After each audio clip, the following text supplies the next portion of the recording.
وعليكم السلام ورحمة الله وبركاته. إن الحمد لله والصلاة والسلام على سيد المرسلين خاتم النبيين محمد رسول الله صلى الله عليه وسلم.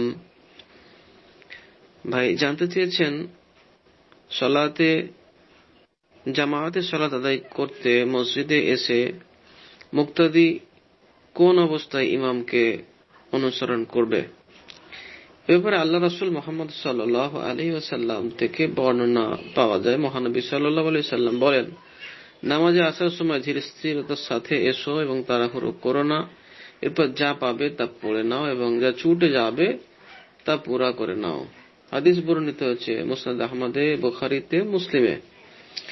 এছাড়াও তিনি বলেন যে তোমাদের কেউ নামাজে এলে এবং ইমাম যে অবস্থায় থাকলো সে যেন সে তাই করে, ইমাম যা করছে।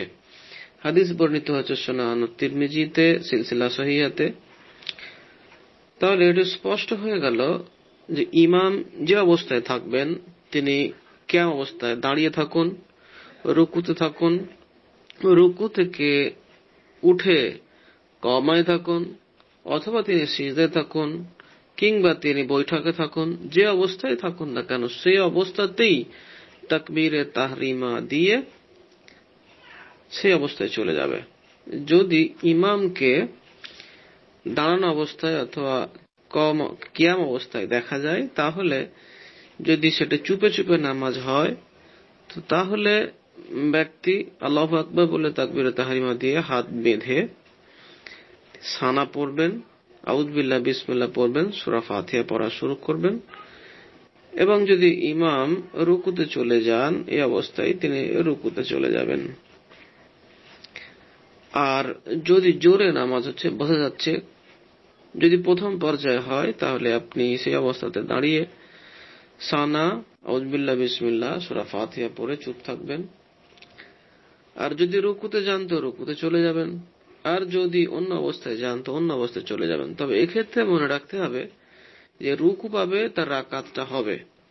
রুকুর পর যে অবস্থাতেই আপনি সালাত শুরু করেন না কেন সেটি আল্লাহ রাসূল মুহাম্মদ সাল্লাল্লাহু আলাইহি ওয়াসাল্লামের নির্দেশ অনুযায়ী সেই অবস্থাতেই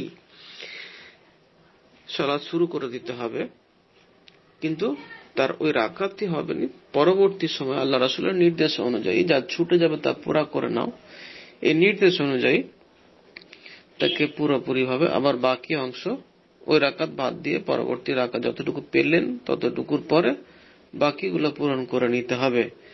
দুর্ভাগ্যজনক হলো সত্য, আল্লাহ রাসূল মুহাম্মদ সাল্লাল্লাহু আলাইহি সাল্লামের এই নির্দেশ, এই নীতিগুলো আমাদের কাছে না জানা থাকার কারণে বহু ক্ষেত্রে নয়, আমরা প্রত্যেক মসজিদে যখন দেখি, প্রায় আমাদের এদিকে আমাদের এলাকাগুলোতে মসজিদগুলোতে ইমাম রুকু থেকে উঠে সিজদায় আছেন এরকম অবস্থায় বা দুই সিজদার মাঝখানে আছেন, এরকম পরিস্থিতি হলে মুক্তাদি গিয়ে পাশে দাঁড়িয়ে থাকে নির্লজ্জের মতো। মসজিদে প্রত্যেকটা ব্যক্তি যখন সিজদায় ও ব্যক্তি তখন দাঁড়িয়ে আছে, অথচ তার মনেই নেই যে আল্লাহ রাসূল মুহাম্মদ সাল্লাল্লাহু আলাইহি সাল্লাম সিজদার কত গুরুত্ব দিয়েছেন। সমস্ত ব্যক্তি যখন সিজদায় রয়েছেন আমি তখন দাঁড়িয়ে হায় হায়। সুন্নাত না জানা থাকার কারণে, হাদিস না জানা থাকার কারণে, ইলমের অভাবে আমরা কিভাবে মুহাম্মদ সাল্লাল্লাহু আলাইহি ওয়াসাল্লামের নির্দেশগুলোকে অমান্য করে পক্ষান্তরের জন্য ইসলামকে অবমাননা করছি, সালাতকে অবমাননা করছি, রাসূলের সুন্নাতকে কিভাবে আমরা অবমাননা করে দূরে থাকছি। আল্লাহ তাআলা আমাদেরকে বোঝার তৌফিক দান করুন। আমরা যে অবস্থায় সালাত পাবো সে অবস্থাতেই শুরু করে দেব, এটা আল্লাহ রাসূলের নির্দেশ, আমরা মানতে বাধ্য। আশা করি বুঝতে পেরেছেন। আসসালামু আলাইকুম ওয়া রাহমাতুল্লাহি ওয়া বারাকাতুহু।